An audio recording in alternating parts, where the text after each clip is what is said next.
കിട്ടിക്കോളും. അൽഹംദുലില്ലാഹ്. താമരശ്ശേരിയിൽ നിന്നും വെള്ളമുണ്ടാക്കാനുള്ള കുഴൽക്കിണർ കുത്താനുള്ള സംഘം വന്നു. അതിലുണ്ട് ഒരു ഭൂമിശാസ്ത്രം അറിയുന്ന കൃത്യമായിട്ടുള്ള ഒരാൾ കുറ്റിയടിക്കാൻ. കുഞ്ഞബ്ദുള്ള ഫൈസി ഉസ്താദ് ആ സാഹിബ് മൗല പറഞ്ഞ സ്ഥലത്ത് പോയി നിന്നു.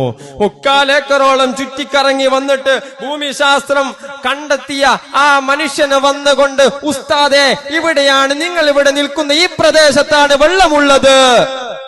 അതന്നെയാ ഞാൻ ഇവിടെ നിന്നത്. അതുകൊണ്ട് തന്നെയാ ആടുന്നുള്ള ഓർഡർ കിട്ടിയോണ്ടാ ഞാൻ ഇവിടെ നിന്നത്.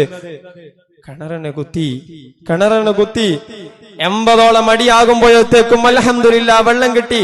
സാഹിബോരെ വിളിച്ചു, വെള്ളം കിട്ടിയിട്ടുണ്ട് സാഹിബോരെ, എന്താ ചെയ്യാ, ബുദ്ധിമുട്ടില്ലെങ്കിൽ 111 അടി കൂടി അടിക്ക് എന്ന് പറഞ്ഞപ്പോ 111ാമത്തെ അടിയിൽ വീണ്ടും ഉറവ നിർത്തി. ഈ കോയൽക്കിണറിന്റെ അളവ് എന്റെ പ്രിയപ്പെട്ട ബഹുമാനികളായ മുഅ്മിനീങ്ങളെ 111 അടിയാണ്. മുത്തു ശൈഖുന ഒരു മേഖലക്കാര് പോയപ്പോ അവരോട് പറഞ്ഞു കൊടുത്തു, കുറ്റിയാടിക്കാര് വളരെ സന്തോഷത്തിലാണ്. കാരണം എന്താ, 111ല് 100 അടിയും അവർക്ക് വെള്ളമാണ്. അൽഹംദുലില്ലാഹ്.